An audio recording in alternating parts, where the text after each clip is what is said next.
എടി ഇവിടുത്തെ സെറ്റപ്പ് എങ്ങനെയാണ്? അതായത് ഒരു പെണ്ണ് വൈറ്റ് ലിസ്റ്റ് എടുത്ത് ഈ സിറ്റിയിലോട്ട് വന്നാൽ അന്ന് തന്നെ കമ്മിറ്റഡ് ആവോ?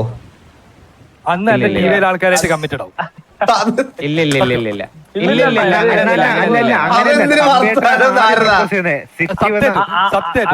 ആദ്യം പ്രപ്പോസ് ചെയ്യുന്ന തമ്പിയേട്ടനല്ലേ കഴിഞ്ഞിട്ട്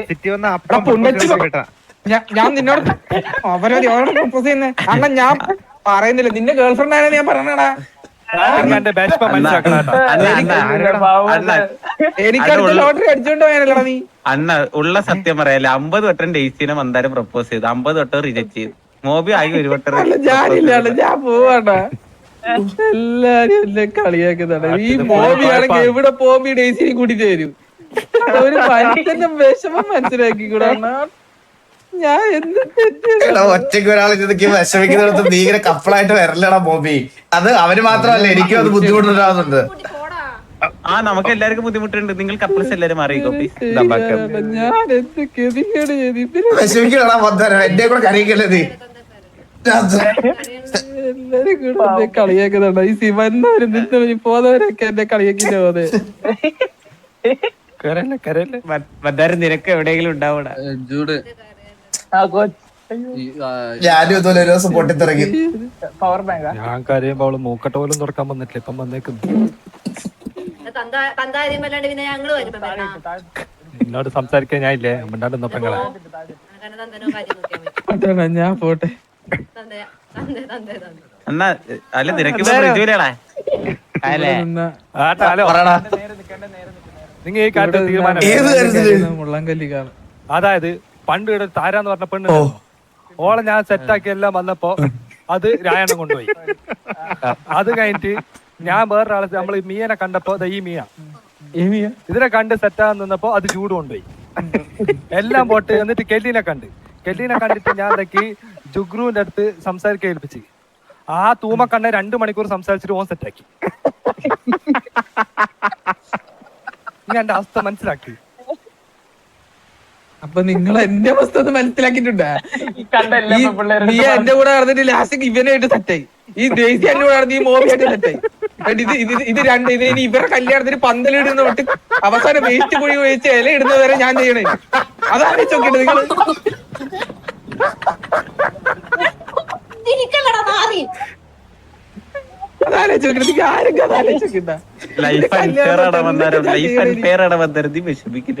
കറങ്ങാൻ പോകുമ്പോ അതിന്റെ ഒരു കൊച്ചുണ്ട്, അതിന് അതിന്റെ അപ്പിടം വരെ ഞാൻ കൊണ്ടുപോകണം.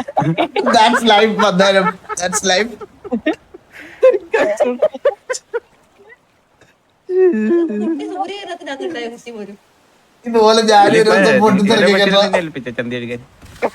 പിന്നെ ഇപ്പൊ ആ കൊച്ചിന് ഞാനാ നോക്കുന്നത്. എന്തൊരു കൊലച്ചിരിക്കാ കൊണ്ടേ ഒരാള് വിഷമം പറയുമ്പോ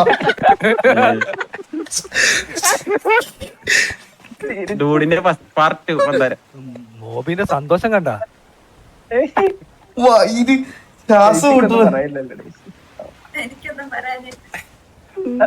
ഈ ഡേസി ഇഷ്ടമായിരുന്നു മന്ദാരത്തിന്.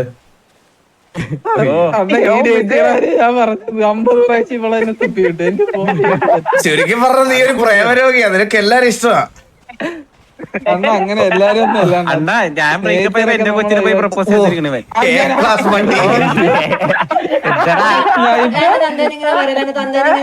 ഇപ്പൊ നീയും കൂടി ഉണ്ടായിരുന്നല്ലോ അളിയാ. ഈ മൂവി ആ കൊച്ചായിട്ട് സെറ്റാക്കാൻ നോക്കിയപ്പോ ഞാനാ പറഞ്ഞത് അത് സ്നൈപ്പിന്റെ ഗേൾഫ്രണ്ട് എനിക്ക് താല്പര്യമില്ല.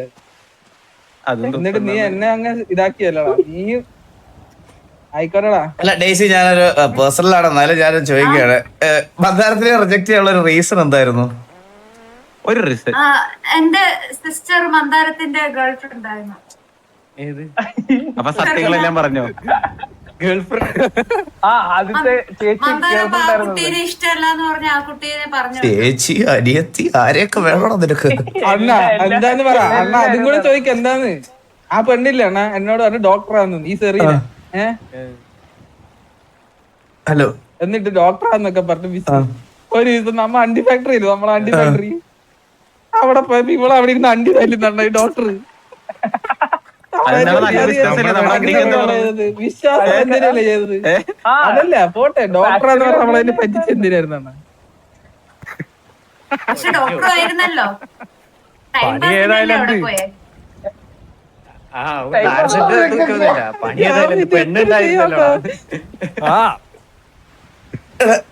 ഇതിനൊക്കെ ആ കാരണത്തിൽ നീ ഡിവോഴ്സ് ചെയ്തല്ലേ അവളെ? അല്ലെണ്ണ അത്ര വിഷമല്ലണ്ണ, അത് അമ്പത്തൂരിന്റെ കൂടെ ഇരുന്ന് എന്റെ വലിയ ഇതാണ് അവന് വിഷമമായത്. ഹലോ ആർക്കാ കണ്ട അല്ല നീ കൂടുതൽ ഇളക്കണ്ട, നിന്റെ ഗേൾഫ്രണ്ട് അവിടെ ഇരുന്ന് അണ്ടി കണ്ടിട്ടില്ലേ, നീയോട് ബ്രേക്കപ്പ് ആയിരുന്നു. ഓ അറിയില്ല അന്ന ഇവന്റെ ഗേൾഫ്രണ്ട് അവളുടെ ഇവിടെ അണ്ടിയതല്ലേ, ബ്രേക്കപ്പ്. എടാ എന്തൊരു കഷ്ടമാണ്. ഇതൊക്കെയാണോ നിങ്ങളുടെയൊക്കെ ബ്രേക്കപ്പ് റീസൺസ്? എനിക്കൊക്കെ എന്റെയൊക്കെ ബ്രേക്കപ്പ് സ്റ്റോറി ഒക്കെ കേട്ടാ നിങ്ങൾക്ക് അപ്പൊ വിഷമം വരും. ഒന്ന് പറയുന്നത്. എടാ നിങ്ങൾക്ക് വേറൊരു കാര്യം അറിയോ? എന്റെ സൂസനെ പറ്റി അറിയോ നിങ്ങൾക്കൊക്കെ? നിങ്ങളുടെ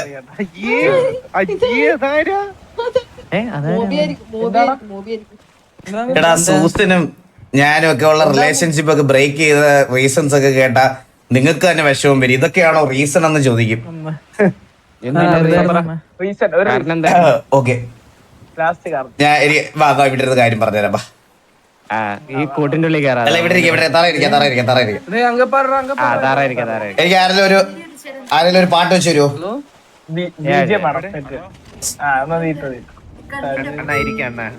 അണ്ണ ഇരിക്കണ്ണ പോയി പോയി പോയി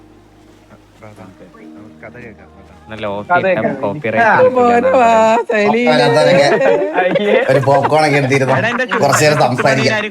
ഇവിടത്തെ ഒരു ചെലന്തി ഇന്നത്തെ ഗോഡ് ഓഫ് വാർ RP കൊണ്ടുപോയേ.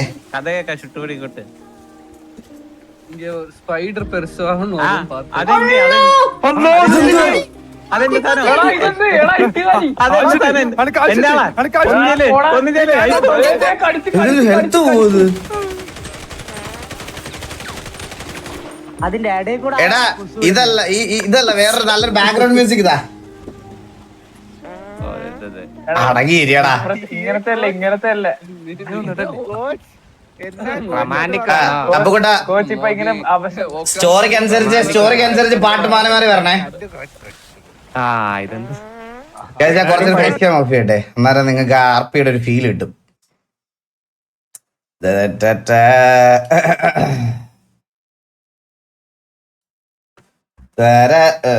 അത് വന്നിട്ട് കടവിൽ അപ്പൊ കൂടെ തുടങ്ങാമേ.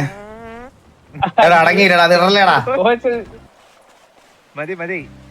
സൗണ്ട് ഇല്ല, സൗണ്ട് കുറച്ച് സൗണ്ട് വെക്കോ. സ്റ്റുപ്പിഡ് കടവിൽ பண்ணிட்டு இருக்கு. എനിക്കേ കൂട്. അല്ല ഇതിപ്പോ ആരെ വിട്ടേന്ന് ഓർമ്മ ഇരിക്കാൻ പറ്റത്തില്ലല്ലോ, നമുക്ക് മനസ്സിലാവില്ല. അണ്ണാ കഥ പറയണ. കഥ പറ. സിറ്റിയില് കുറച്ച് സൗണ്ട് കുറച്ചോടാ. ആ correct.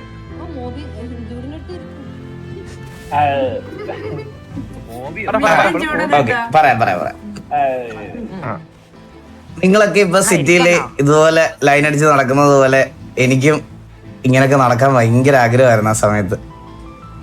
അപ്പൊ എനിക്ക് പറ്റിയ ഒരാളെ കണ്ടുപിടിക്കണമെന്ന് ഞാനിങ്ങനെ കുറെ നോക്കി അവിടെ ഇവിടെയൊക്കെ നോക്കി അങ്ങനെ എൻ്റെ ഒരു വൈബിന് സെറ്റാകുന്ന ഒരാളെ കിട്ടാൻ കുറച്ച് പാടായിരുന്നു.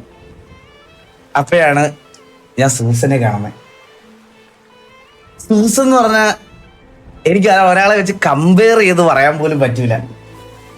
സൂസൻ എന്ന് പറഞ്ഞാൽ എനിക്ക് അത്രയ്ക്കും എന്ന് വെച്ചാൽ ഞാൻ പറഞ്ഞില്ലേ, നമ്മളിപ്പോ പറയത്തില്ലേ ഇന്ന ആളെ പോലെ ഒരാള് അല്ലെങ്കിൽ ഇന്ന ആളെ പോലെ ഒരാള് എന്ന് പറഞ്ഞാൽ സൂസനെ പോലെ ഒരാളെ വേണമെന്ന് പറഞ്ഞാൽ അതിന് പോസിബിൾ അല്ല. മനസ്സിലായേ? നമ്മളിപ്പോ പറയാം, ഇപ്പൊ എക്സാമ്പിൾ പറയാനാണെങ്കിൽ ചില കാര്യങ്ങളൊക്കെ ഒറ്റ സംഭവിക്കുള്ളൂ എന്ന് പറയത്തില്ലേ, അത് സൂസന്റെ കാര്യത്തിലായിരുന്നു. എനിക്ക് അത് കഴിഞ്ഞിട്ട് അങ്ങനെ ഒരു റിലേഷൻഷിപ്പ് ഉണ്ടായില്ല. ഞങ്ങള് ഇങ്ങനെ പ്രേമിച്ച് തുടങ്ങാം എന്നൊക്കെ വിചാരിച്ച് ഇങ്ങനെ നടന്നുകൊണ്ടൊക്കെ ഇരിക്കുന്ന സമയത്താണ് ഞാൻ എൻ്റെ ഓൾറെഡി ടിവിയുടെ കാര്യങ്ങളൊക്കെ അന്ന് തൊട്ട് നോക്കുന്നതാണല്ലോ. അപ്പൊ ടിവിയുടെ ലീഡറാണ് അന്ന് തൊട്ടേ. എൻ്റെ മനസ്സിൽ എന്താ ഗ്യാങ് ആണ് നമ്മുടെ ഫസ്റ്റ് പ്രയോറിറ്റി, അങ്ങനത്തെ രീതിയിൽ ജീവിക്കുന്ന സമയമാണേ. അപ്പോഴാണ് ഈ സൂസന് എനിക്കെപ്പോഴും നമ്മുടെ റിലേഷൻഷിപ്പ് മാത്രം വാല്യൂ ചെയ്താൽ പോരല്ലോ, അവരുടെ ഫ്രണ്ട്ഷിപ്പും അവരുടെ സർക്കിളും ബാക്കിയെല്ലാം നമ്മൾ വാല്യൂ ചെയ്യണമല്ലോ. സൂസന്റെ കൂട്ടത്തിലുള്ള കുറച്ച് പേര് ആ സമയത്ത് ഒരു ഗ്യാങ് തുടങ്ങി. അപ്പൊ സൂസനെ ഗ്യാങ്ങിൽ കയറിയേ പറ്റുള്ളൂ. വെച്ചാൽ കാരണം അവരുടെ എപ്പോഴും എൻ്റെ കൂടെ ആ സമയത്ത് എൻ്റെ കൂടെ ഫുൾ ടൈം നടക്കാനും ഇതാക്കാനും ഒന്നും പറ്റത്തില്ല. അപ്പൊ സൂസന്റെ കാര്യങ്ങളോടെ ഇത് ചെയ്തുള്ളതുകൊണ്ട് ഞാനത് റെസ്പെക്ട് ചെയ്ത് സൂസനടുത്ത് ഗ്യാങ്ങിൽ കയറിക്കുള്ള സീനൊന്നും ഇല്ല. ആ സമയത്ത് നമ്മുടെ ഓപ്പോസിറ്റ് ആരാന്നറിയോ? നമ്മുടെ അമ്പുവണ്ണനൊക്കെയാണ്. അമ്പുവണ്ണനൊക്കെയാണ് ഓപ്പോസിറ്റ് ഗ്യാങ്ങില് MC. മദർച്ചൂതല്ല, മദർച്ചൂതല്ല, മെക്സിക്കൻ കാർട്ടൽസോ അങ്ങനെ എന്തോ ആണെന്ന് തോന്നുന്നു. അപ്പൊ എടാ സൗണ്ട് കുറച്ച് നോക്കണം, എനിക്ക് ഒട്ടും കേൾക്കണില്ല. കോച്ചിനെ തപ്പി കുട്ടി എത്തിയല്ലോ. കുട്ടി എത്തി കേട്ടോ കൊച്ചിന്. ബാക്കി പറ. ഞാൻ അങ്ങോട്ട് വന്നിരിക്കാം. അപ്പഴാണ് ഞങ്ങള് അവള് MC-ല് കേറണമെന്ന് പറഞ്ഞു. അപ്പൊ എന്താ ഞാൻ നോക്കിയപ്പോ നമ്മളൊന്നും ഇത് ചെയ്യണ ശരിയല്ലല്ലോ, അതായത് കൺട്രോൾ ചെയ്യുക അതൊന്നും ശരിയല്ലല്ലോ. എനിക്ക് അങ്ങനെ ഒരു തോട്ട് എന്റെ മനസ്സിൽ എന്തായാലും ഇല്ലായിരുന്നു. അപ്പൊ ഞാൻ പറഞ്ഞു സൂസ് അത് കുഴപ്പമില്ല, നമുക്ക് നോക്കാം, എവിടെ വെച്ച എന്താ സംഭവിക്കുന്നത് നമുക്ക് നോക്കാന്ന് പറഞ്ഞു. അപ്പോ ഇൻ ബിറ്റ്വീൻ ഞങ്ങള് ഗ്യാങ്ങിന്റെ കാര്യങ്ങളൊക്കെ അങ്ങോട്ടും ഇങ്ങോട്ടും പലപ്പോഴും പലവട്ടം അങ്ങോട്ടും ഇങ്ങോട്ടും കോൺവെർസേഷൻ ഒക്കെ ആവുമെങ്കിലും ഞങ്ങൾ മാക്സിമം ഒതുക്കി ഞങ്ങളെ ഇടയ്ക്കൊക്കെ മീറ്റ് ചെയ്യുമായിരുന്നു. നിങ്ങൾ വന്നിരിക്കുന്ന പോലെ പുറത്തൊക്കെ പോവായിരുന്നു. ഞങ്ങൾക്ക് കുറെ നല്ല കിടില മൊമെന്റ്സ് ഉണ്ടായിരുന്നു. ഞങ്ങള് സത്യം പറഞ്ഞ സൂസനെ കൊണ്ട് പോവാത്ത ഒരു സ്ഥലമില്ല ഈ സിറ്റിയിൽ. ഞങ്ങൾ അത്രയ്ക്കും ഭയങ്കര ക്ലോസ് ആയി ഡെയിലി കാണും. അതിൽ 5 മിനിറ്റെങ്കിലും 5 മിനിറ്റ് എപ്പോഴും സൂസൻ ഒരു ദിവസത്തിൽ ഒരു 5 മിനിറ്റെങ്കിലും എന്നെ കണ്ടിട്ടേ പോകത്തുള്ളൂ. നിങ്ങളിപ്പോ രാത്രിയിലേക്ക് ഒരുമിച്ച് ഇങ്ങനെ നടക്കണൊക്കെ കാണുമ്പോ സത്യം പറഞ്ഞ ഉള്ളിന്റെ ഉള്ളില് അരുന്തോസുവിന്റെ ഒരു മുരട് സ്വഭാവം ഉണ്ടെങ്കിലും ഈ പറയണത് പോലെ എന്റെ ഉള്ളിൽ കിടക്കണ ആ ഒരു സാധനം എനിക്കിങ്ങനെ ഡീപ്പായിട്ട് ഹിറ്റ് ചെയ്യും.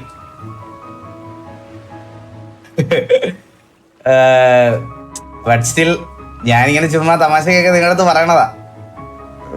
സൂസനെ പോലെ ഒരാളെ എനിക്ക് കിട്ടത്തില്ല എന്നുള്ള കാര്യം എനിക്ക് ഉറപ്പാണ്. ആ സമയത്താണ് ശരിക്കും പറഞ്ഞാൽ ഞാൻ പറഞ്ഞില്ലേ, ഇത് ഞങ്ങൾ രണ്ടുപേരും 2 ഗ്യാങ്ങിലായി പോയത് ഭയങ്കര ഒരു ഇതായിപ്പോയി. അതായത് പലവട്ടം സൂസനെ ഇപ്പൊ ഒരു സിറ്റുവേഷൻ ആയിട്ട് MC-യുടെ ഗ്യാങ് ഹൗസിൽ പോകേണ്ട അവസ്ഥ വന്നാലും അവിടെ ചെന്ന് കഴിഞ്ഞ് കഴിഞ്ഞാൽ എന്താ പറയാ, ഞാനിപ്പോ എന്തെങ്കിലും ഒരു മെസ്സോ മാസോ അടിക്കുക, നമ്മളിപ്പോ ഗ്യാങ്ങായിട്ടൊക്കെ അടിയുണ്ടാകുന്ന സമയത്ത് വല്ല മെസ്സോ മാസോ വല്ലതും അടിക്കുവാണെങ്കിൽ അത് മിണ്ടാതിരുന്ന് കേൾക്കേണ്ട അവസ്ഥ പലവട്ടം അവക്ക് വന്നിട്ടുണ്ട്. അതുപോലെ അവരുടെ ആൾക്കാരിരുന്ന് പറയുമ്പം സൂസന്റെയും എന്റെയും ഒരു പേഴ്സണൽ റിലേഷൻഷിപ്പ് ഈ 2 ഗ്യാങ്ങിൽ തമ്മിലുള്ള അടിയിൽ ഇങ്ങനെ റീസെന്റ് ആയിട്ട് വന്നോണ്ടേയിരുന്നു. അതിങ്ങനെ വന്നോണ്ടേ ഇരിക്കുമായിരുന്നു. എനിക്ക് ഒരു പരിധി വരെ കൺട്രോൾ ചെയ്യാൻ പറ്റത്തുള്ളായിരുന്നു. ഞാൻ എപ്പോഴും തമാശക്കാണെങ്കിലും നിങ്ങളുടെ അടുത്തൊക്കെ പറയാറുണ്ട് എനിക്ക് ഗ്യാങ് ആണ് അൾട്ടിമേറ്റ് എന്നുള്ളത്. അതിങ്ങനെ തമാശക്ക് എടുത്ത് പറഞ്ഞുകൊണ്ടിരിക്കുന്നതല്ല, എനിക്ക് അത് തന്നെയാണ് അൾട്ടിമേറ്റ്. അതിനി ആരൊക്കെ വന്നാലും ആരൊക്കെ പോയാലും TV-ക്ക് മുകളിൽ എനിക്ക് വേറൊന്നുമില്ല. പക്ഷെ ഈ ഒരു സാധനം എനിക്ക് അന്ന് തൊട്ടേ മനസ്സിൽ എന്ന് വെച്ചാൽ എനിക്ക് എൻ്റെ പേഴ്സണൽ ലൈഫിനപ്പുറം ഇന്ന് നമ്മൾ കാണുന്ന TV-യിലേക്കൊക്കെ ചിലപ്പോൾ അന്ന് എത്തിയിരുന്നെങ്കിൽ ഞാൻ ചിലപ്പോൾ സൂസനെ വിട്ട് കളയത്തില്ലായിരുന്നു. പക്ഷെ അന്ന് എനിക്ക് TV എത്തിച്ചു വെക്കേണ്ട ഒരു ലെവലിലേക്ക് ഒരുപാട് ദൂരം ഉണ്ടായിരുന്നു.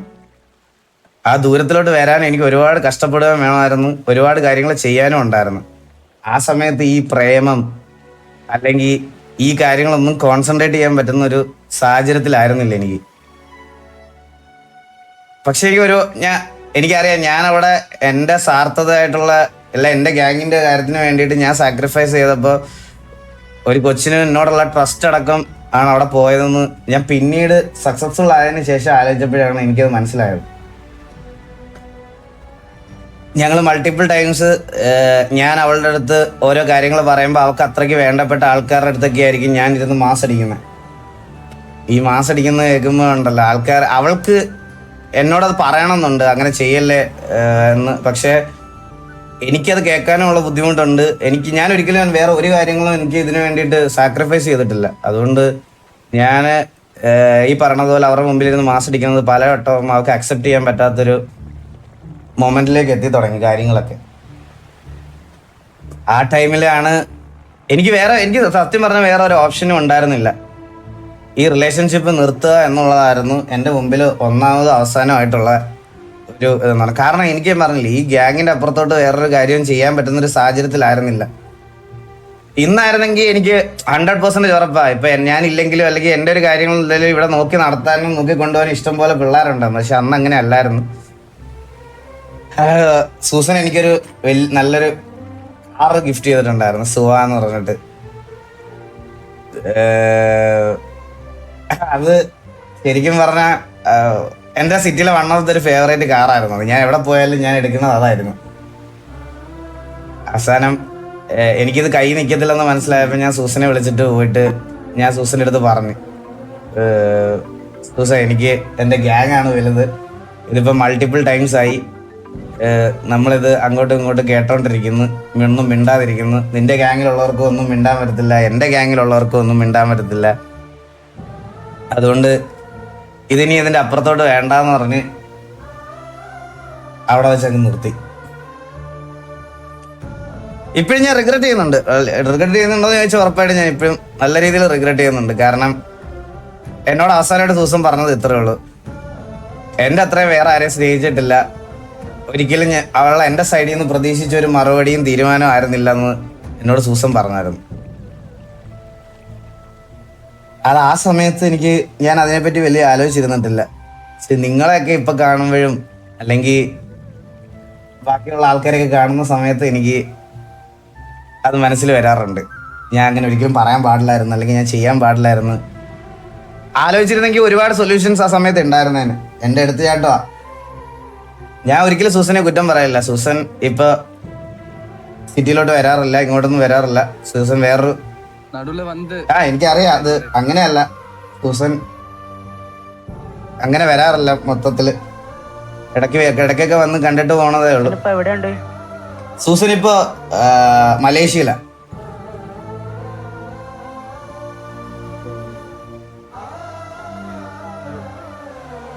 എന്തെങ്കിലുമൊക്കെ ഉണ്ടെങ്കിൽ നിങ്ങൾ രണ്ടുപേര് ഇല്ലില്ല, എന്തെങ്കിലുമൊക്കെ ഉണ്ടെങ്കിൽ നിങ്ങൾ രണ്ടുപേരും അങ്ങോട്ടും ഇങ്ങോട്ടും ഒക്കെ കപ്പിൾസ് ആയിട്ടുള്ളവർ ആലോചിച്ചും കണ്ടും ഒക്കെ ഡിസിഷൻ എടുക്കുക. ഇതുപോലെ പിന്നീട് ഓർത്ത് ബ്രെഡ് ചെയ്യരുത്.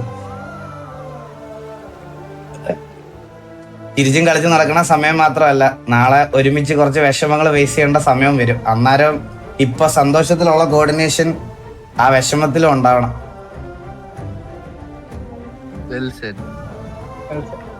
നമുക്ക് ആ പേടിയില്ല,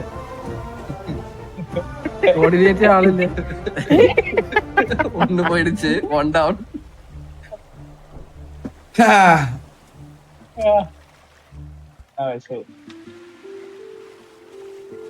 വരുവണ്ണ ഒരു നാള് വരുവണ്ണ ആള്. സൂസനിന് വരുമെന്നുള്ള പ്രതീക്ഷ എനിക്കില്ലടാ.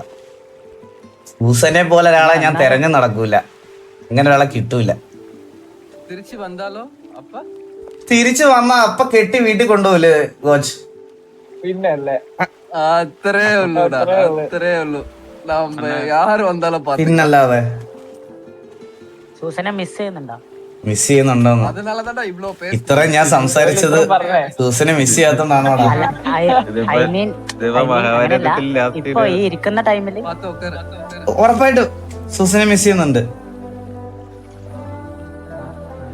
സൂസന് ശരിക്കും പറഞ്ഞിട്ടുണ്ടല്ലോ, സൂസന്റെ ഏറ്റവും വലിയൊരു പോസിറ്റിവിറ്റി എന്താണെന്ന് അറിയാമോ? സൂസൻ ഇങ്ങനെ എപ്പോഴും വന്ന് ഐ ലവ് യു ഒന്നും പറഞ്ഞ് മറ്റേ ഇങ്ങനെ അങ്ങനത്തെ റിലേഷൻഷിപ്പ് ആയിരുന്നല്ലേ ഞങ്ങള്. ക്രിഞ്ചിന്റെ അല്ലടാ ഞാൻ പറയണേ, ക്രിഞ്ചിന്റെ എല്ലാം പറയണേ. എനിക്ക് ഭയങ്കര, അതായത് ഞാനിപ്പോ എന്തെങ്കിലും കാര്യങ്ങളിൽ എൻഗേജ്ഡ് ആണെന്ന് അവർക്ക് മനസ്സിലാവുകയാണെങ്കിൽ അവള് കംപ്ലീറ്റ്ലി ഇതിന്റെ 7 അയലത്ത് വരുവോ ഇതാക്കുവോ ഒന്നും ചെയ്യൂല. മനസ്സിലായോ? ആൾക്കറിയാം കുറെ കാര്യങ്ങൾ റെസ്പെക്ട് ചെയ്ത് നിന്നിട്ട് ഞാൻ അങ്ങനെ ഒരു ഡിസിഷൻ എടുത്തോണ്ടാണ് സൂസൻ അത്ര ഹേർട്ടായതെന്ന് പിന്നീട് എനിക്ക് മനസ്സിലായത്. അതാണ് പ്രശ്നം. ഞാൻ ഇപ്പൊ സൂസനും അങ്ങനത്തെ ഒരു ടൈം പാസ് രീതിയിൽ ഇരിക്കുന്ന, അല്ലെങ്കിൽ അങ്ങനത്തെ ഒരു ഇതില് കുഞ്ഞു കളിച്ച് നിൽക്കുന്ന ഒരാളായിരുന്നെങ്കിൽ ഞാൻ സത്യം പറഞ്ഞാൽ അങ്ങനെ വിചാരിച്ചിരുന്നതാണ് ഒരു പർട്ടിക്കുലർ മൊമെന്റ് വരെ. അതായത് ഞങ്ങൾ എൻ്റെ ചെയ്യുന്ന സമയത്ത് ഞാൻ മലയിൽ കൊണ്ടുപോയി വണ്ടിയൊക്കെ അടിച്ചു പൊട്ടിച്ചു. ആ സമയത്താണ് സൂസൻ ആദ്യമായിട്ട് എൻ്റെ അടുത്തുനിന്ന് ഓപ്പൺ അപ്പ് ആയിട്ട് സംസാരിക്കുന്നത്. പോട്ടെ, എല്ലാം ശരിയാവും, ഒരിക്കലും എല്ലാം സെറ്റാവും.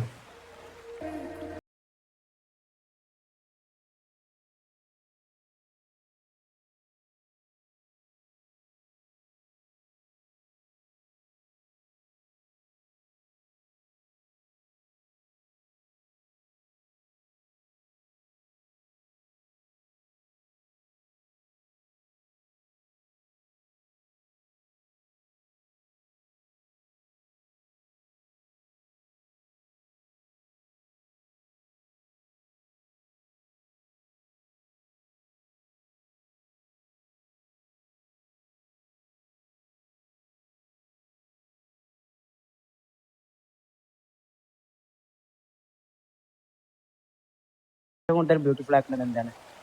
ഇങ്ങനെയൊക്കെ ചോദിച്ചു ഞാൻ എന്ത് അത് പറയാ? ബാക്കിയുള്ളവർ കേൾക്കുമ്പോ അത് ഒരു ക്രിഞ്ച് ആയി അതെ, അതെ അതെ. നമ്മുടെ പേഴ്സണൽ മൂവ്മെന്റ്സ് ഒക്കെ വെളിയിൽ നിന്ന് വേറൊരാൾ കാണുമ്പോ ക്രിഞ്ച് ആയിരിക്കടാ. പക്ഷെ അതാ അതിനൊരു ഭംഗിയുണ്ട് ഈ ക്രിഞ്ചിനും, മനസ്സിലായ? ഇപ്പൊ ഉണ്ട് ഉണ്ട് ഉണ്ട് ഉണ്ട്. ഉറപ്പായിട്ടും നമ്മൾ പിന്നെ വേറൊരു ഒറ്റ കാര്യമുള്ളൂ, ഇതൊക്കെ ഭംഗിയാവുന്ന എപ്പോഴാന്നറിയാവോ? സത്യം പറഞ്ഞു കഴിഞ്ഞാൽ നമ്മൾ വേറൊരാളായിട്ട് നമ്മളുടെ ഒരാളെയും കമ്പയർ ചെയ്യാതിരിക്കുമ്പോഴാണ്. അതായത് ഇപ്പൊ ഇവനെ കണ്ടോ അവനെ കണ്ടോ എന്നൊക്കെ പറഞ്ഞ് കമ്പയർ ചെയ്യൂലേ, ആ കമ്പാരിസൺ നമ്മുടെ ഇടയ്ക്ക് വന്നില്ലെങ്കിൽ അതാണ് ഏറ്റവും വലിയ ഇടലം കാര്യം. സത്യം പറഞ്ഞ ഈ കമ്പാരിസൺ എന്ന് പറയുന്ന സാധനം ഒരു ഭയങ്കര. പിന്നെ നമ്മൾ ഈ വെളിയിലുള്ള ആൾക്കാരെയൊക്കെ കാണത്തില്ലേ, ഓരോന്ന് കാണുമ്പോൾ പറയൂലേ, അതായത് ഓ അവരെന്ത് അടിപൊളിയാ, അവരുടെ വീഡിയോസ് ഒക്കെ എന്ത് അടിപൊളിയാ, അവരെ കാണുമ്പോൾ എന്ത് അടിപൊളിയാ. അവരൊക്കെ അവരുടെ സന്തോഷം മാത്രമേ കാണിക്കുള്ളൂ, വിഷമവും ദേഷ്യവും അവരുടെ ഇടയ്ക്കുള്ള വഴക്കൊന്നും കാണിക്കുന്നില്ല. അപ്പൊ നമ്മൾ വിചാരിക്കും നമ്മുടെ ഇടയ്ക്ക് മാത്രമേ ഉള്ളൂ ഈ വഴക്കൊക്കെ എന്ന്, മനസ്സിലായ? അത് ഭയങ്കര പ്രശ്നമാണ്. എല്ലാരും എല്ലാവരുടെ സന്തോഷം മാത്രമേ പുറത്ത് കാണിക്കുള്ളൂ, ഈ ഇഷ്യൂസും പ്രശ്നമൊക്കെ പുറത്ത് കാണിക്കുന്ന ആൾക്കാർ ഭയങ്കര കുറവാ.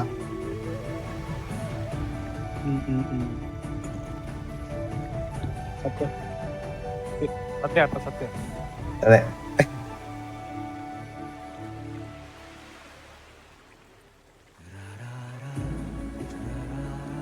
എന്റെ കഥ കേട്ടുന്ന ഇവിടെ 3 പേര് ബ്രേക്കപ്പ് ആയിരുന്നു കേട്ടോ.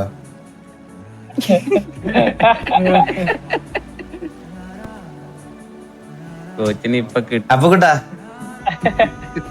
അപ്പുക്കുട്ടനൊരു നഷ്ടപ്രണയമില്ലേ? അപ്പുക്കുട്ടനൊരു നഷ്ടപ്രണയമില്ലേ? ഓ എനിക്ക് ആകെ നഷ്ടങ്ങൾ മാത്രമേ പറ അപ്പുക്കുട്ട കേക്കട്ടെ. എന്റെ നഷ്ടപ്പെടണേ ഞാൻ പറഞ്ഞുതരാം. ഒരു മിനിറ്റ്. അപ്പുക്കുട്ട ഇത് തകർക്കും കേട്ടാ.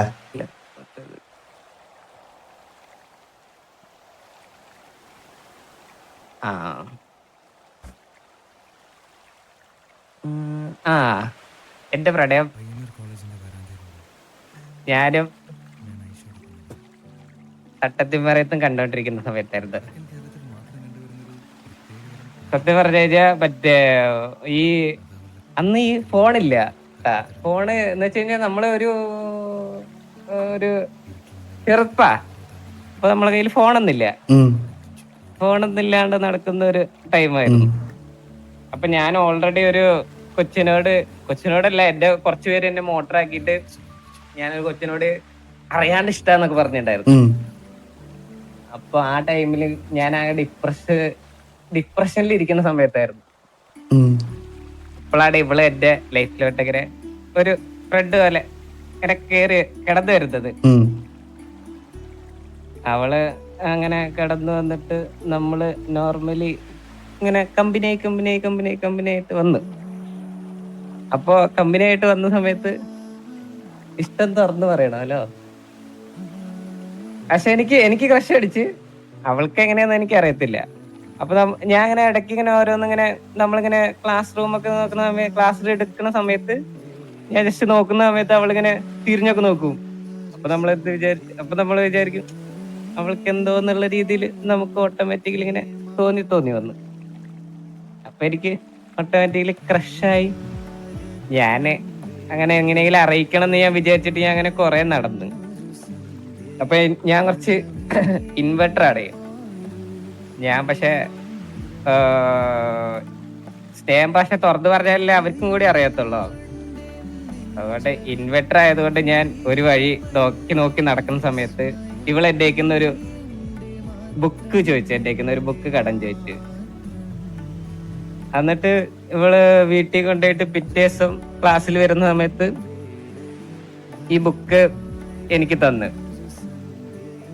ബുക്ക് തന്നുമ്പോ അതിന്റെ ബാക്കില് മറ്റേ ഒരു ചിത്രം, ചെറിയൊരു ചിത്രം, ജസ്റ്റ് ഇങ്ങനെ ഒരു നല്ല ഭംഗിയുള്ള ഒരു ഗേൾസ് ഒക്കെ ടൈപ്പ് വരയ്ക്കുന്ന ഒരു ചിത്രം പോലത്തെ ഒരു ചിത്രമില്ലേ, ഒരു മൈലാഞ്ചി ഒക്കെ ഇട്ടുള്ള പോലത്തെ ഒരു നല്ലൊരു ചിത്രം. അത് കണ്ടപ്പോ എനിക്കിങ്ങനെ ഉള്ളിന്ന് ഇങ്ങനെ വന്നു. അപ്പൊ ഞാൻ വിചാരിച്ചു ഈ വഴി തന്നെ തെരഞ്ഞെടുക്കാന്ന് വിചാരിച്ചു. അങ്ങനെ ഞാൻ ഇതേ സംഭവം ഞാൻ ചെറുതായിട്ട് വരയ്ക്കും, മനസ്സിലായോ? ഞാൻ ചെറുതായിട്ട് വരച്ചിട്ട് അവൾക്ക് കൊടുത്ത്. അപ്പൊ അവള് മറ്റേ പോയപ്പോ ഞാൻ വിചാരിച്ച്, നമ്മളിങ്ങനെ രാത്രി എന്നിട്ട് ഇങ്ങനെ ആലോചിക്കത്തില്ലേ എന്തായിരിക്കും അവളുടെ റെസ്പോണ്ട് എന്തായിരിക്കും എന്ന് ആലോചിച്ചിട്ട് ഞാൻ ഇങ്ങനെ ഇരിക്കുകയായിരുന്നു. എന്നിട്ട് പിറ്റേ ദിവസം അവള് അതേ ബുക്ക് തന്നപ്പോ അതിൽ വേറൊരു ചിത്രം, അത് തൊട്ടപ്പുറത്തെ പേജിൽ വേറൊരു ചിത്രം. എനിക്ക് കുറച്ചും കൂടി ഇൻട്രസ്റ്റ് ആയി. അങ്ങനെ ഒരു 2-3 ദിവസം നമ്മൾ അങ്ങനെ ബുക്ക് കൈമാറിയപ്പോ 3-4 ചിത്രങ്ങളൊക്കെ വന്നിങ്ങനെ. അങ്ങനെ ലാസ്റ്റത്തെ ചിത്രത്തിന് പകരം ഞാൻ എന്റെ ഇഷ്ടം തുറന്ന് എഴുതിയതിൽ എനിക്ക് ഇതിനെ ഭയങ്കര ഇഷ്ടമാണ്. അങ്ങനത്തെ രീതിയിൽ നിനക്ക് ഇതിന്റെ ഒപ്പം ജീവിക്കാൻ വേണ്ടിയിട്ട് ആഗ്രഹമുണ്ട്, അങ്ങനത്തെ രീതിയിൽ എഴുതിയിട്ട് ഞാൻ ജസ്റ്റ് കൊടുത്തിട്ട് ഞാൻ വിചാരിച്ച് തിരിച്ച് റെസ്പോൺസ് നല്ല ഇതായിരിക്കും എന്നൊക്കെ വിചാരിച്ചിട്ട് ഞാൻ കൊടുത്ത്. പിന്നീട് നടന്നത് ഭയങ്കര, പിന്നെ പിറ്റേ ദിവസം വന്നിട്ട് ഞാനിങ്ങനെ ബുക്ക് കിട്ടാൻ വേണ്ടിയിട്ട് കാത്തിരിക്കരുത്. അവള് ബുക്ക് എനിക്ക് കൊടുത്ത് തന്ന് ഞാൻ ബുക്ക് തുറന്നു നോക്കണ സമയത്ത് ബുക്കിന്റെ ബാക്കിൽ എഴുതിയിട്ടുണ്ടായിരുന്നു, അവൾക്ക് അവളുടെ ഉപ്പേനെ വിഷമിപ്പിച്ചിട്ട് ഒന്നും ചെയ്യാൻ പറ്റത്തില്ല,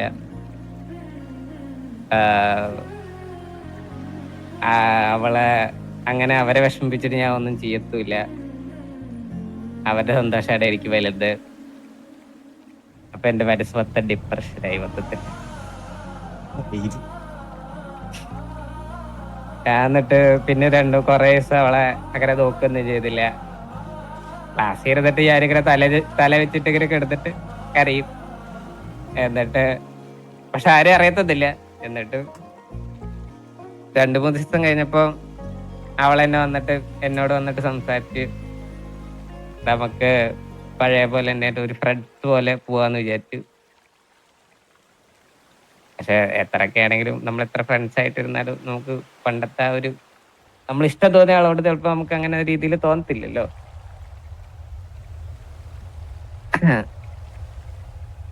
അങ്ങനെ അത് പോയി. ഇതാണ് എന്റെ സ്റ്റോറി. ഇതല്ലേ വേറെ ട്വിസ്റ്റ് ഉണ്ടായിരുന്നു അണ്ണ. എന്താ?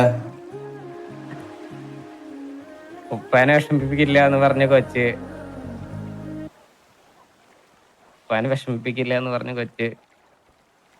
3 ആഴ്ച കഴിഞ്ഞപ്പോ വേറൊരു ചെക്കന്റെ പൊളിച്ചു കൊടുത്തു.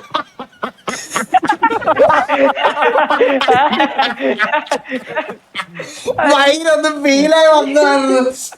കണ്ണീന്ന് വെള്ളം വന്നിട്ട് അത് തന്തയ്ക്ക് വിളിച്ച് തിരിച്ചു കയറിപ്പോയി. എന്ത് കളിയത്? ഇതിനായിരുന്നു ഇത്രയും ഇമോഷണൽ ബാക്ക്ഗ്രൗണ്ട് മ്യൂസിക് ഒക്കെ ഇട്ട് പറഞ്ഞത്.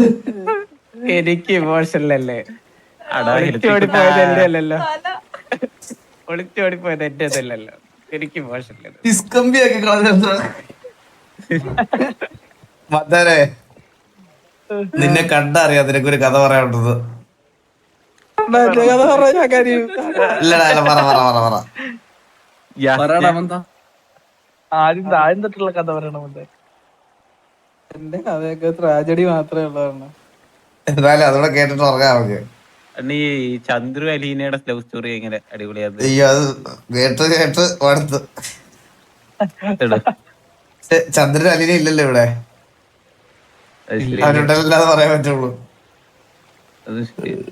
എന്നിട്ട് പോയാ എന്തായാലും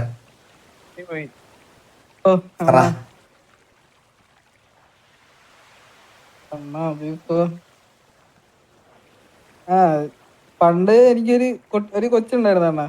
ലൈക്ക് അപ്പൊ ബാക്ക്ഗ്രൗണ്ട് മ്യൂസിക് ഇട്ടോട്. AFK നോക്കണേ എല്ലാരും ഒന്ന് എണ്ണീറ്റിട്ടിരുന്നു. ചെയ്യുന്നുണ്ട്. അതീ പറഞ്ഞോ. അപ്പൊ എന്റെ ഫ്രണ്ട്സ് ഒക്കെ ഇങ്ങനെ ഇരുന്ന് ഒരു സ്ഥലത്തിരുന്ന് ഗെയിം കളിക്കും ചുമ്മാ. അപ്പൊ ഞാൻ അതിൽ നിന്ന് ഒരു കൊച്ചിനെ പരിചയപ്പെട്ട്. ആ കൊച്ചപ്പ എന്നെ ഒന്ന് ചേട്ടാന്ന് വിളിക്കും. പക്ഷെ എനിക്ക് അറിഞ്ഞൂടാ എന്ന് വെച്ചാൽ എനിക്ക് ഭയങ്കര ഒരു ഇമോഷണൽ അറ്റാച്ച്മെന്റ് തോന്നി ഒരു ടൈം ആയപ്പോ. മനസ്സിലായോ? ലൈക്ക് അവരെല്ലാം പോയി കഴിഞ്ഞാൽ ഈ കൊച്ചു മാത്രം എപ്പോഴും എന്റെ കൂടെ ഉണ്ടാവും. അതൊക്കെ കഴിഞ്ഞ് പിന്നെ ആ കൊച്ചാണ് വേറെ സ്ഥലത്ത്, ഞാനാണ് വേറെ സ്ഥലത്ത്, അങ്ങനെയൊക്കെ ആയിരുന്നു. എന്നിട്ട് ഞാനൊരു ദിവസം ഇഷ്ടാന്ന് പറഞ്ഞ് ആട്ടി തുപ്പി വിട്ട്. അത് കഴിഞ്ഞിട്ട് പിന്നെ എപ്പോഴും ഇങ്ങനെ സംസാരിച്ച് ഒരു ദിവസം ആ കൊച്ചിന് ഇങ്ങനെ തോന്നി. മനസ്സിലായോ? ഞാനങ്ങനെയല്ല പിന്നെ കണ്ടത്, പക്ഷെ ആ കൊച്ചിന് എന്നോട് തോന്നി. ആ കൊച്ചു പറഞ്ഞു. അങ്ങനെ നമ്മള് സത്യം പറഞ്ഞ സെറ്റായി. അപ്പൊ എനിക്ക് ഭയങ്കര വിഷമം ഉണ്ടായിരുന്നതാണ്, കാരണം ഇവ കാണാൻ പറ്റില്ലല്ലോ. ആള് വേറെ സ്ഥലത്ത്, ഞാൻ വേറെ സ്ഥലത്ത്, അങ്ങനെയായിരുന്നു.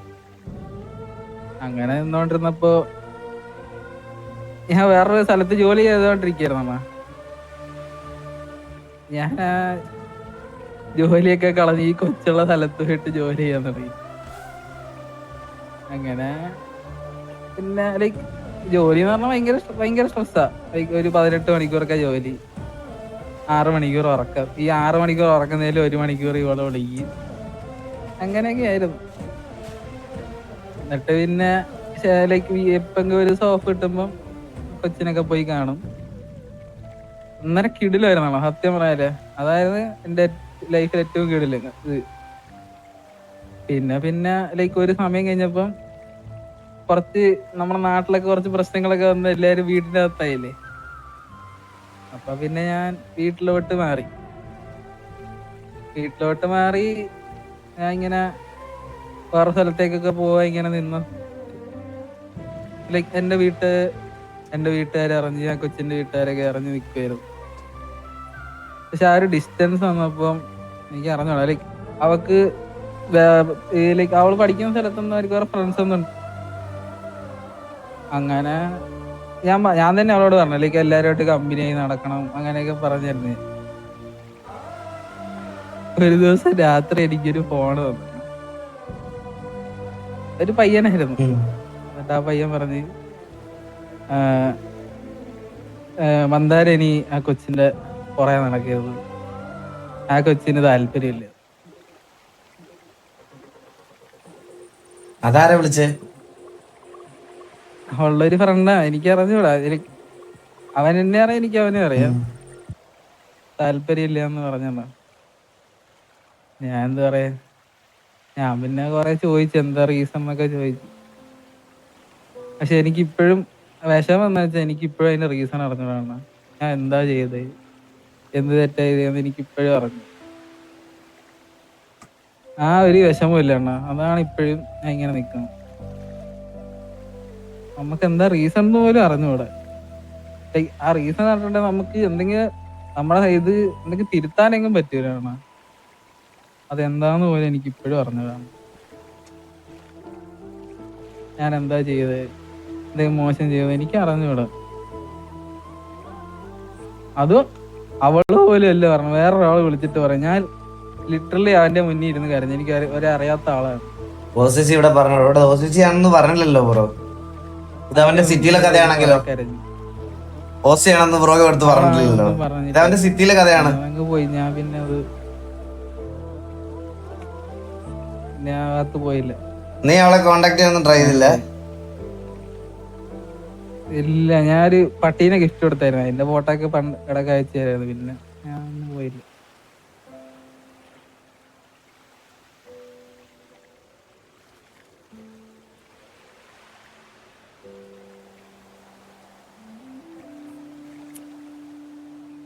കാര്യമൊന്നുമില്ല.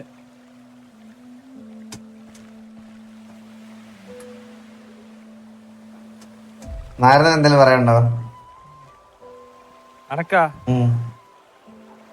ആരെല്ലാം പറഞ്ഞപ്പോ പെണ്ണൂർത്തി മോബിക്ക് പറയാനുണ്ടോ? ഇങ്ങനെ സങ്കടമൊന്നും ഇല്ല. അതുകൊണ്ട് പിന്നെ മോബി പറയടാ. മൂവി പറയടാ. ഓ വേറെ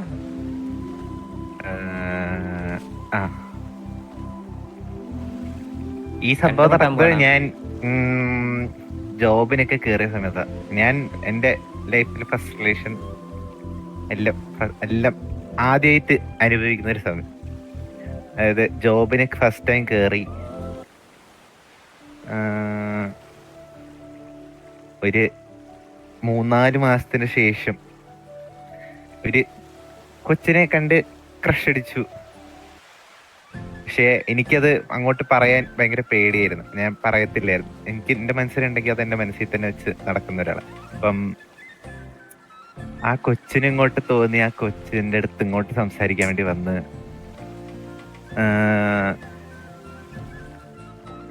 അപ്പം ഞങ്ങള് സംസാരിച്ചു തുടങ്ങിയപ്പം രണ്ടുപേർക്കും ഭയങ്കര ഇഷ്ടമായി. ഞങ്ങൾ കമ്മിറ്റഡ് ഒക്കെ ആയി, റിലേഷൻ തുടങ്ങി. അപ്പം കുറെ കാര്യങ്ങളൊക്കെ പറഞ്ഞു. ലൈക്ക് ഇതിലൊരു ട്വിസ്റ്റ് എന്ന് വെച്ചാൽ ചെറിയൊരു ഏജ് ഡിഫറൻസ് ഉണ്ട്. അവർക്ക് എന്നെയും കാട്ടും 2 വയസ്സ് മൂപ്പുണ്ട്. അപ്പം അങ്ങനത്തെ ആ ഒരു വീട്ടിൽ കുറച്ച് പ്രശ്നം ഉണ്ടായിരുന്നു. ലൈക്ക് എന്താ അവളുടെ വീട്ടിലല്ലേ, ലൈക്ക് കല്യാണം ആലോചിച്ചുകൊണ്ട് വരും ഇങ്ങനെ അവരുടെ വീട്ടുകാര് കല്യാണം ഇങ്ങനെ ആലോചിച്ചുകൊണ്ടിരിക്കും. അപ്പം അതൊക്കെ എനിക്ക് അറിയായിരുന്നു. ലൈക്ക് അവൾ എൻ്റെ അടുത്ത് എല്ലാ കാര്യങ്ങളും ഷെയർ ചെയ്യും. അങ്ങനെ റിലേഷനായി ഞങ്ങൾ സ്റ്റാർട്ട് ചെയ്തപ്പോൾ തന്നെ അവൾ എല്ലാ കാര്യങ്ങളും എൻ്റെ അടുത്ത് ഷെയർ ചെയ്യും. ഇങ്ങനെ കല്യാണം ആലോചന ഇതൊക്കെ വരുന്നുണ്ടെന്ന്. അപ്പൊ അവളൊക്കെ അത് ചില്ലായിട്ട് എടുത്ത് തന്നെ അവളായിട്ട് തന്നെ ഹാൻഡിൽ ചെയ്യുമായിരുന്നത്. പിന്നെ ഞങ്ങള് കുറെ നാളിങ്ങനെ പോയി ഒരുമിച്ച്. പിന്നെ ഒരു സമയം എത്തി എനിക്ക് ജോബ് വിട്ട് ഹയർ സ്റ്റഡീസ് കയറണം. അങ്ങനെ ഒരു അവസരം വന്ന് അതിനു വേണ്ടി വന്നപ്പം അറിയില്ല, പെട്ടെന്ന് എന്തൊക്കെയോ ഒരു ഡിസ്റ്റൻസ് വന്നപ്പോൾ ഉള്ളതാണോന്ന് അറിയില്ല, സംസാരമൊക്കെ കുറഞ്ഞു, ആൾക്ക് ഇൻട്രസ്റ്റ് പോയി. പെട്ടെന്ന് ഒന്നും മര്യാദക്ക് സംസാരിച്ചില്ല എൻ്റെ അടുത്ത്. അതായത് റീസൺ പോലും മര്യാദക്ക് പറഞ്ഞില്ല. ഞാൻ എൻ്റെ അടുത്ത് പെട്ടെന്ന് ഒരു ദിവസം വന്നിട്ട് നമുക്ക് റിലേഷൻ നടത്താം, പോവില്ല മുമ്പോട്ട് എന്ന് പറഞ്ഞ് എന്നെ ബ്ലോക്കൊക്കെ ചെയ്ത് പോയി.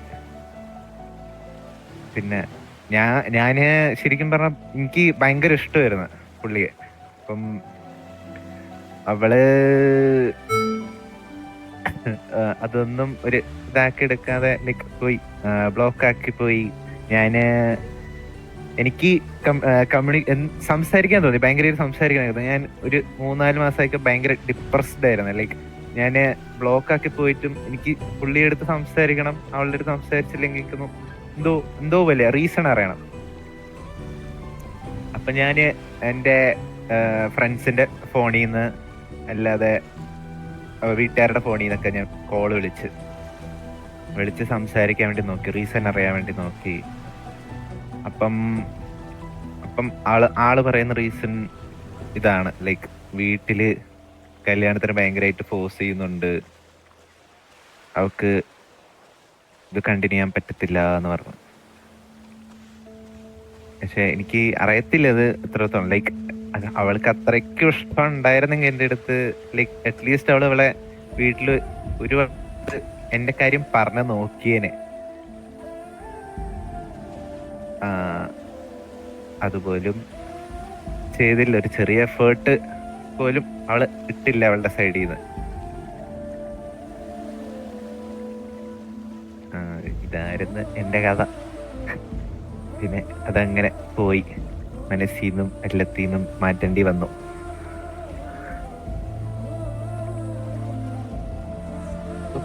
പോട്ടറാ, നിനക്ക് സെറ്റാവുന്ന ഒരാള് നിന്റെ ലൈഫിൽ വരും ഒരു ടൈം ആവുമ്പോ, മനസ്സിലായ? ഇത് എല്ലാ ജീവിതത്തിൽ സ്മൂത്ത് ആയിട്ട് പോയ ഒരു രസം ഉണ്ടാവില്ലടാ. സത്യോ? ആണോ? ഫസ്റ്റത്തെ പ്രണയം സക്സസ് ആവാൻ പാടില്ല. Life is like an ECG. അതിൽ വേരിയേഷൻ ഉണ്ടെങ്കിലേ അത് നിലനിൽക്കുള്ളൂ. സ്റ്റേബിൾ ആയ ചത്തുപോയി എന്നർത്ഥം. തീർന്നു. അവിടെ மேல ஒரு பைத்தியம் மேல இருக்கு பாத்தியா? உண்ட ரைட் டாப்ல പൈത്തിയോ എവിടെ? பாரு மேல. 6 മാസത്തിൽ ഇങ്ങനെ തന്നെ കാണും.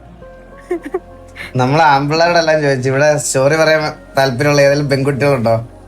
പെൺകുട്ടികളുണ്ടോ? അതെ, 10 പറയൂ. പേര് പറയണ്ട, ലൈക്ക് അവർ കംഫർട്ടബിൾ ആണെങ്കിൽ ആരെങ്കിലും ഒരാൾ പറഞ്ഞോ. എനിക്ക് റിലേഷൻഷിപ്പ് ഒന്നും ഇല്ല ഇതുവരെ. ജൂഡിന്റെയും മിയയുടെ കഥ പറ. അതെ. ഇല്ല അയ്യോ അയ്യോ നടന്ന കാര്യം പറയട്ടെ പിന്നെ അതൊക്കെ നമ്മൾ നേരിട്ട് കണ്ടേ. എനിക്ക് ഇതിനു മുമ്പ് റിലേഷൻഷിപ്പ് എന്ന് പറയാനായിട്ട് അങ്ങനെ ഒന്നും ഉണ്ടായിട്ടില്ല. എന്റെ ഫസ്റ്റ് റിലേഷൻഷിപ്പേ ഇവളാണ്. കണ്ടിന്യൂ ആയി പോകുന്നു. എനിക്ക് ഇതിനു മുമ്പ് റിലേഷൻഷിപ്പ് ഇല്ല. അതിന്റെ ഇടയ്ക്കൂടെ മുതലെടുത്തല്ലേ നീ അതൊക്കെ നീ ഫ്രഷ് ആണെന്ന് തെളിയിച്ചല്ലേ നീ അതിന്റെ ഇടയ്ക്കൂടെ